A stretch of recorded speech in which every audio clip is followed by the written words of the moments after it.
Y a esta hora de la noche nos acompaña ya Mauricio Alarcón. Él es director ejecutivo de la Fundación Ciudadanía y Desarrollo. Mauricio, muy buenas noches. Gracias por acompañarnos. Pues luego de este Mundial de Fútbol, la Tri le toca retornar a nuestro país y muchos comentarios se han generalizado de que al país, en cambio, le toca volver a su triste realidad. ¿Cuál es su opinión al respecto? Rosana, buenas noches. Un abrazo a la distancia para ti y para nuestra audiencia. Y me río porque efectivamente para muchos el mundial puede seguir, pero hemos perdido la emoción de ver a nuestra selección jugando entre los grandes. Sin embargo, es tristeza únicamente de no seguirla viendo, de ninguna manera decepción.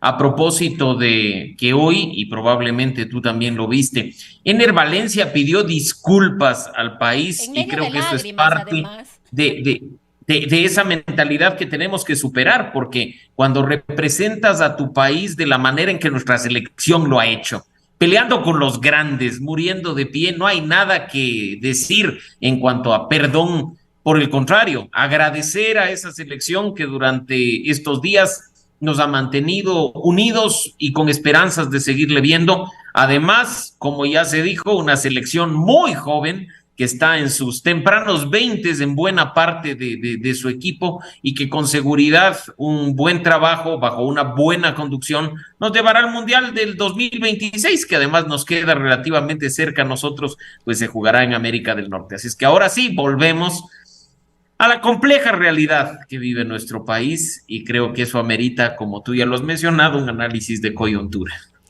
Así es, Mauricio, pues acabábamos de informar sobre la firma del presidente de la República para dar paso ya, se estaría con esto prácticamente convocando a la consulta popular, al referéndum que se llevará a cabo, así lo aspiramos, con las elecciones seccionales de febrero del año 2023. Son un total de 8 preguntas. Es una coyuntura política, como habíamos advertido, difícil, en la cual se va a desarrollar esta consulta popular. El presidente ha dicho que son 3 aspectos fundamentales que se quieren resolver a través de esta consulta. Uno de ellos, la inseguridad en el país, la institucionalidad y el cuidado del medio ambiente. Y ojalá lo principal, Rosana y amigos, el debate de fondo, que no nos quedemos en el 8 veces sí u 8 veces no, porque nos cae bien o nos cae mal el presidente. Que como ya lo habíamos anticipado en un espacio previo aquí, que esto no se convierta tampoco en una medición de popularidad, de credibilidad y confianza del gobierno de turno. Los temas que se van a discutir y tratar en este referendo son importantes y cada uno de ellos merece ser analizado con la profundidad y la seriedad que el país necesita. Dejemos por un momento, y esperaría yo que así sea, esas cuestiones políticas, esas animadversiones, esa polarización en cuanto a la falta de gobernabilidad y acerquemos a los ecuatorianos al contenido de un referendo que va a modificar la constitución de manera automática si es que triunfa el sí, como algunas encuestas y estudios de opinión lo mencionan, y que por supuesto estemos conscientes, Rosana y amigos, del impacto que la decisión que tomemos los ecuatorianos va a tener en nuestra vida. Creo que el punto de origen, el punto de partida para esto es saber que ninguna consulta popular en la historia del país ha cambiado las cosas de la noche a la mañana, sino que todo demanda procesos, todo demanda institucionalización y por supuesto que los temas sean tratados con la seriedad que el caso amerita, insisto. Ahora, esto es un llamado a los ecuatorianos y a las ecuatorianas a comprometerse con profundizar en la lectura de estas preguntas, en algunas reflexiones respecto del impacto que el sí o el no podrían tener y realmente superar ese voto emotivo que generalmente nos convoca a las urnas, a los ecuatorianos, a las ecuatorianas. Tal cual, ese es el camino que deberíamos seguir, que espacios como este se conviertan en medios para el debate, para que por supuesto haya quienes digan que están a favor o quienes digan que están en contra, pero que la discusión se haga de manera argumentada, con cuestiones sólidas, entregándole al ciudadano además insumos, porque el rato que tú vas al proceso electoral te entregan no una ni dos, te van a entregar 5, 6 y hasta 7 papeletas. Vas a votar por tu alcalde, tus concejales, tu prefecto y viceprefecto, por miembros del Consejo de Participación Ciudadana, incluso en algunos casos por consultas locales. No te vas a poner a leer en ese momento. Por ello es que es vital, de manera preliminar, ya empezar a discutir el tema y saber las consecuencias directas que un sí o un no va a traer para el país. Y por supuesto, que de una vez en función del resultado vayamos asignando responsabilidades, porque no se trata de simplemente cambiar el texto constitucional, sino que de la mano de ello se deriven políticas públicas, planes y programas concretos que permitan activar y llevar los beneficios concretos a la ciudadanía. Por citar un ejemplo, yo soy de aquellos que creen que no por disminuir el tamaño de la Asamblea Nacional va a mejorar la calidad de la representación. En lugar de tener 137 personajes con la credibilidad y la confianza en los suelos, quizá tengamos 100, 105, así es que no cambia en lo absoluto la situación actual del legislativo, por citar el ejemplo de una de las preguntas que probablemente lleguen a nuestras manos en una papeleta el próximo 5 de febrero. Mauricio, sin embargo, de este llamado, de este exhorto a los ciudadanos, ¿cuánto puede influir en este proceso electoral la imagen que tiene en este momento o la popularidad o la credibilidad que tiene en este momento el gobierno nacional, el presidente de la República, y no solamente él, sino todas las instituciones del Estado ecuatoriano, la justicia y el propio Consejo de Participación Ciudadana y Control Social, que en este momento se encuentra en una encrucijada? Y sobre este organismo hay dos preguntas dentro de esta consulta. Lamentablemente sí influye, Rosana y amigos, e influye de una manera decisiva. Independientemente, además de que tengamos un debate, como decía, serio y responsable en cuanto al contenido de la consulta, cientos de miles de ecuatorianos van a expresar su simpatía o animadversión con el gobierno y con las instituciones rayando la papeleta. Eso es indiscutible. La historia del Ecuador, y yo creo que no solo de nuestro país, sino de varios países de la región, así lo demuestran. Mira, por citar el caso de aquella consulta en el año 87, que era muy popular en la ciudadanía para permitir la participación de los independientes, que ya no haya solo presencia de los partidos políticos. La gente reclamaba que eso se consulte, sin embargo, terminó convirtiéndose en un termómetro de popularidad de León Febres Cordero, el presidente de entonces, quien perdió la consulta popular y los ecuatorianos dejamos ir esa oportunidad de permitir que independientes recogiendo firmas en aquel entonces puedan participar. Posteriormente, con otro gobierno y con otros entornos, esto vino implementándose de manera efectiva. No se diga aquellas consultas que además se han ido dando de manera positiva, incluso donde un presidente nos vino a decir que confiemos en él y que le demos carta blanca para meter la mano a la justicia, que la gente confió y le entregó aprovechando esa alta popularidad, y pues hasta ahora sufrimos las consecuencias. Así es que, como tú dices, la credibilidad, la confianza, la situación del país y de las instituciones indiscutiblemente influye. Hasta el estado de ánimo del ecuatoriano muchas veces influye cuando el tema de fondo que se le está preguntando ni siquiera es fácilmente comprensible para nosotros.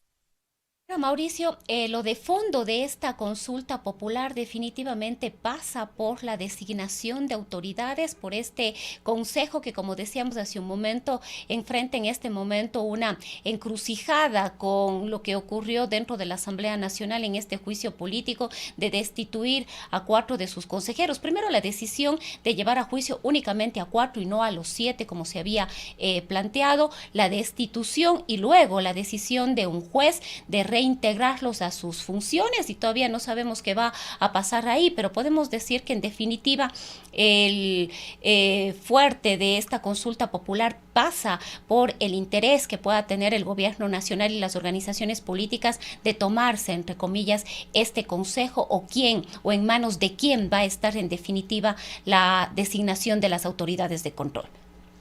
Incluso, Rosana, cabe la posibilidad de que el debate y la discusión de las organizaciones políticas que se registrarán para hacer campaña a favor y en contra gire en torno únicamente a esas dos preguntas, tanto la del Consejo de Participación Ciudadana como la del proceso de designación de autoridades. Que nos olvidemos de todo lo demás, que nos olvidemos de los temas de extradición o de la reducción del número de legisladores y nos enfoquemos meramente en eso. Yo no sé qué tan responsable le resulte al país. Lo cierto es que en las circunstancias actuales seguimos habiendo personas que creemos que el Consejo de Participación Ciudadana simplemente debería desaparecer independientemente del proceso que se deba seguir, porque sigue convirtiéndose en el botín político de turno, independientemente si designa o no autoridades. Mira lo que han sido estos 4 años de gestión del Consejo de Participación. Una deuda enorme porque no han podido designar autoridades y sin embargo la pugna política sigue ahí y está presente, tomándose las instituciones, usando y abusando de la justicia, algo que resulta totalmente inaceptable, pero que quizá para el ciudadano común es lejano, porque está más preocupado de llevar el pan a su casa o de cómo va a pagar las deudas a fin de mes o de conseguir trabajo o de la situación de la inseguridad. Así es que veremos efectivamente si la decisión que tomemos los ecuatorianos va a estar en línea con esa responsabilidad del fondo de lo que quiere preguntarnos, lo que nos va a preguntar el gobierno nacional, y no simplemente, como decíamos ya, una cuestión de credibilidad y de confianza del gobierno, en cuyo caso creo que el resultado sería negativo indiscutiblemente. Ahora, Mauricio, el tema se vuelve quizás más complejo porque estamos llevando a las urnas estas decisiones en torno al Consejo de Participación, pero además vamos a elegir nuevos consejeros de participación ciudadana. Entonces nos preguntamos si la consulta popular llega a tener un voto favorable por parte de la ciudadanía en estas dos preguntas, en esta de cómo se va a conformar ahora, cómo vamos a elegir o cómo se van a elegir estos consejeros, quienes sean elegidos en este proceso electoral, ¿tendrían los días contados? Podríamos decir que sí, porque estamos hablando, insisto, de textos constitucionales que de ser aprobados entrarían en vigencia. Pero no nos olvidemos que aquí también juega la política y hay altas posibilidades de que se diga que no se puede implementar de manera directa la Constitución, sino que hay que reformar la ley orgánica del Consejo de Participación y que eso va a tomar tiempo y entrarán pues nuevamente las pugnas de los sujetos políticos que ya conocemos para mantener el control o terminar de designar autoridades. Lo cierto es que, como tú bien mencionas, es ridículo hasta imaginar que vamos el mismo día a elegir miembros de un consejo cuyo proceso de designación podría cambiar en el mismo acto. Es ridículo, lo que deja en evidencia la debilidad institucional, el poco respeto que tenemos al Estado de Derecho y la situación política que actualmente vivimos, donde el ciudadano poco importa y más bien lo que interesa es salir campante con esas teorías políticas o esos intereses y apetitos políticos que muchas organizaciones y caudillos tienen en el país. Y hablando del Estado de Derecho, Mauricio, ¿cuál va a ser la salida en torno al Consejo de Participación Ciudadana? Hay la restitución de estos 4 consejeros por un dictamen de un juez, lo que ha sido de alguna manera avalado por el gobierno nacional. Hernán Ulloa ha convocado ya a una sesión, no ha recibido el respaldo de los consejeros de minoría en ese momento. La Asamblea Nacional está posesionando ya a los suplentes, lo hizo ya con uno de ellos. Nos preguntamos qué va a pasar. Al momento podemos creer que esté en acefalía este consejo o deben realmente ejercer las funciones los 4 que fueron destituidos y luego restituidos. El tema es complejo. Mira que incluso el problema puede resultar más serio cuando tenemos suplentes que en la etapa anterior ya fueron posesionados por la Asamblea Nacional y que simplemente tendrían que entrar en funciones de manera automática y no lo pueden hacer porque los 4 salientes utilizan abusivamente la justicia para protegerse y permanecer en el cargo. Acá no estamos para aplaudir cuando se utiliza la justicia de una manera y para condenar si se la utiliza de otra. La justicia constitucional, la de las garantías fundamentales, aquella que está para proteger a los ciudadanos principalmente de los atropellos que comete el Estado, no puede ni debe ser utilizada y abusada por aquellas personas cuyo único interés es permanecer en el cargo o simplemente satisfacer cuestiones personales. ¿Qué de diferente hay con lo que sucedió en la judicatura, que también se presentaron acciones de protección que terminaron siendo determinadas en un juez del Oriente? ¿Qué diferencia hay con aquella acción de protección que presentó Guadalupe Llori en su momento para sostenerse en el cargo? Ninguna. Son las mismas malas prácticas abusivas que lo único que hacen es seguir minando la credibilidad y la confianza de los ciudadanos en las instituciones. La solución no es mágica, pero cuidado, y lo que están haciendo es seguir llenando gota a gota ese vaso que en algún momento se va a desbordar y que puede terminar con un grito ciudadano como el que ya tuvimos hace algunas décadas, en el sentido de que se vayan todos, intentando quizás solucionar los problemas refundando el país con otro proceso constituyente y con otra constitución, en lugar de tratar los temas de fondo como corresponde. Creo que ahí hay una deuda enorme por la irresponsabilidad de los actores político-partidistas que deberían estar ocupando puestos para representar a los ciudadanos, no para simplemente representarse a sí mismos o representar sus intereses. En este punto, Mauricio, nos preguntamos cuáles son los límites de la intervención de la justicia en las decisiones políticas de otras instancias, en este caso de la Asamblea Nacional. Le escuchamos a su titular, a Virgilio Saquicela, rechazando una nueva injerencia de la justicia, pero también les escuchamos a los consejeros que fueron destituidos, advirtiendo que no se llevó a cabo el debido proceso, que hubo irregularidades y eso fue lo que les llevó a poner esta acción ante la justicia. Entonces aquí nos preguntamos cuáles son los límites, en qué momento debe intervenir la justicia, o definitivamente la justicia no puede intervenir en decisiones del Pleno de la Asamblea Nacional. Los límites son claros, Rosana, y están establecidos en la Constitución y en el caso puntual en la Ley Orgánica de Garantías Jurisdiccionales y Control Constitucional. Sin embargo, lo que estamos viendo son manipulaciones políticas, de aquellas a las que muchos ya nos tienen acostumbrados por X, Y o Z motivos. La justicia constitucional, como he mencionado, aquella que está para garantizar derechos y libertades fundamentales, principalmente de la ciudadanía, no debería ser utilizada por los actores políticos a discreción. El problema acá no radica en si tiene la razón el señor Saquicela o si tiene la razón el señor Ulloa, porque tanto la Asamblea Nacional ha cometido barbaridades atropellando procedimiento establecido en la Ley Orgánica de la Función Legislativa, como los señores que han presentado la acción de protección, otro tanto de atropellos al establecer en este caso no una, sino decenas de pedidos de acciones de protección que terminan además como una ruleta resolviéndose a pedido del mejor postor. Mira qué gracioso resulta que se están aferrando a una medida cautelar y a una acción de protección dictada por un juez de Manglar Alto, cuando el Consejo de Participación Ciudadana tiene su sede en Quito. ¿A razón de qué se presentaron tal cantidad de peticiones de acciones de protección en distintos juzgados del país? Es una burla lo que está sucediendo, y se burla tanto la Asamblea Nacional como los miembros del Consejo de Participación Ciudadana. Se burla el gobierno nacional al reconocer a conveniencia a sus amigos, como se siguen burlando también otras tantas instituciones haciendo lo que les venga en gana. Mira que el Consejo de la Judicatura sigue en acefalía. ¿Qué está pasando con eso? ¿La justicia no importa? ¿O en este caso importa únicamente para concederme medidas cautelares y protegerme de, entre comillas, los abusos de la política? ¿Y el ciudadano común dónde queda? En indefensión, porque tenemos a los jueces atendiendo estos pedidos abusivos de los políticos en lugar de estar atendiendo cuestiones de violencia y de inseguridad que deberían estar tratados de la manera en que el país demanda.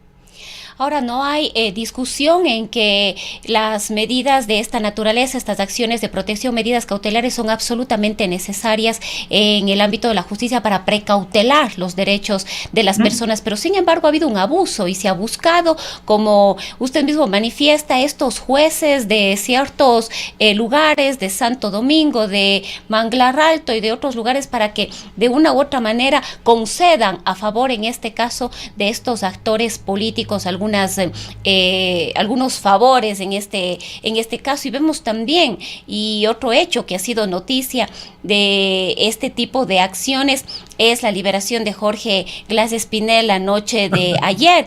Pudimos escuchar al titular de el SNAI que rechazaba la decisión del magistrado que otorgó la libertad a Jorge Glass y dijo que coordinará ahora con la Procuraduría General del Estado para la presentación de una revocatoria de esta medida cautelar. Empezamos también entonces a sentir desconfianza de este tipo de acciones y de este tipo de medidas que parecería que están dirigidas únicamente a favorecer situaciones y circunstancias de la política. Pero por supuesto, si la justicia está ahí, al parecer, para favorecer a contadas personas con los dedos de la mano. No estamos hablando solo de estos casos políticos, sino de otros que deberían ser tratados como corresponde. Tú acabas de mencionar el caso del señor Glass. ¿Por qué recupera la libertad sin haber pagado lo que le condenó un juez a pagar por la vinculación con su caso de corrupción? Por supuesto, la prelibertad o el habeas corpus o cualquier tema sí está contemplado en la legislación y debe ser tratado y atendido por los jueces. Pero ¿dónde queda lo demás? ¿Dónde queda la atención a ese perjuicio a los ecuatorianos en cuanto a recursos públicos que debían destinarse de manera efectiva a bienes, a servicios o a obra pública? Se nos están burlando. La justicia está para hacer justicia, valga la redundancia, para proteger garantías de los ciudadanos. ¿Por qué será que nosotros tenemos tan poca credibilidad y confianza en jueces, en magistrados, en la fiscalía o en el propio Consejo de la Judicatura? No porque están haciendo las cosas bien y nosotros somos en general incautos. Por el contrario, porque nos damos perfectamente cuenta de que actúan a pedido, actúan simplemente bajo ciertos intereses particulares, dejando de lado al ciudadano común, porque aquí no importa el origen mismo de la democracia y del Estado de Derecho, que somos los ciudadanos, sino que lo que importa es mantener el poder, sostenerlo en el tiempo o entrar en pugnas estériles de quienes se llaman representantes de la ciudadanía, pero simplemente se representan a sí mismos. Mauricio, en honor al tiempo, quizás para ir cerrando, un último tema que yo quisiera abordar con usted pasa por el presupuesto para el próximo año, un presupuesto que llegó a la Asamblea Nacional. La Asamblea el día de hoy ha decidido devolver con observaciones al Ejecutivo, pero además respecto de la proforma nos preocupa no solamente cómo está concebida, sino esa bajísima ejecución presupuestaria que ha tenido el gobierno nacional en este año, lo que nos lleva a decir, bueno, ha habido recursos y estamos en una crisis dramática en lo que tiene que ver a servicios sociales. Hemos visto lo que ha pasado en salud, vemos lo que pasa en otros servicios como el registro civil. Necesitamos 3 meses para una cédula, para un pasaporte, lo propio en seguridad. ¿Qué ha pasado con toda esa inversión en materia de derechos humanos, por ejemplo, para enfrentar o implementar la ley de erradicación de la violencia contra la mujer, cuando vemos que los recursos han estado ahí y que ese presupuesto no se ha ejecutado? ¿Qué podemos esperar para el 2023? ¿Qué te diré respecto al presupuesto? Si nosotros hemos hecho una revisión desde nuestro Observatorio de Gasto Público y hemos visto que hay cuestiones reales y hay cuestiones problemáticas. Reales en el sentido de, para los expertos en economía, cuestiones de sentido común. No hablar de reducciones, por ejemplo, en salud o educación, porque lo que inicia siendo el presupuesto sufre modificaciones a lo largo del tiempo y uno debe comparar lo que se está presentando para el próximo año respecto del estado actual del presupuesto con esas modificaciones presupuestarias. Le doy la razón al ministro de Economía, pero errores tales como hablar de una producción petrolera de más de 550,000 barriles, cuando el propio Petroecuador dice que en el mejor de los casos puede terminar trabajando para lograr 440. 450, valores irreales, y no nos vengan con el tema de que estamos presupuestando a la baja el precio del crudo y después vendrá dinero. Sí, cuestiones positivas como las de la reducción del déficit fiscal, pero cuestiones negativas, como tú ya has dicho, como la baja ejecución presupuestaria, que la dejamos en evidencia con nuestro Observatorio de Gasto Público, con ese informe que tanta cola trajo y tanta discusión a nivel nacional y que se va a actualizar, porque lo que queremos nosotros mostrarle al país, además, no es solo ese nivel de baja ejecución presupuestaria durante la mayoría de meses del año, sino cómo se festinan el presupuesto general en el último mes, generalmente entre noviembre y diciembre, con consultorías o con compra de equipos para asegurarse que no les quiten un centavo respecto del próximo año. Decir, uy, mira, aquí ejecutamos. Esas cuestiones son corrupción. Y esa economía, macroeconomía, indicadores y demás, que probablemente, como he mencionado, son ajenos a quienes no son economistas. Yo no lo soy, yo soy abogado. Creo que hay que aterrizarlos bien para que la ciudadanía comprenda que esos miles de millones de dólares que forman parte del presupuesto general del Estado salen principalmente de nuestro bolsillo, porque la principal fuente del presupuesto es la recaudación tributaria. El Estado nos mete la mano y nos quita plata, supuestamente para atender a los ecuatorianos con salud, con educación, con seguridad. Ojalá así sea. Veamos los resultados para que esos recursos que salen de nuestro bolsillo no terminen en corrupción. Bien, Mauricio, queremos agradecerle por habernos acompañado esta noche y sobre todo haber compartido sus criterios. Muchísimas gracias, Rosana. Un gusto haber estado con ustedes. Un abrazo y una buena noche.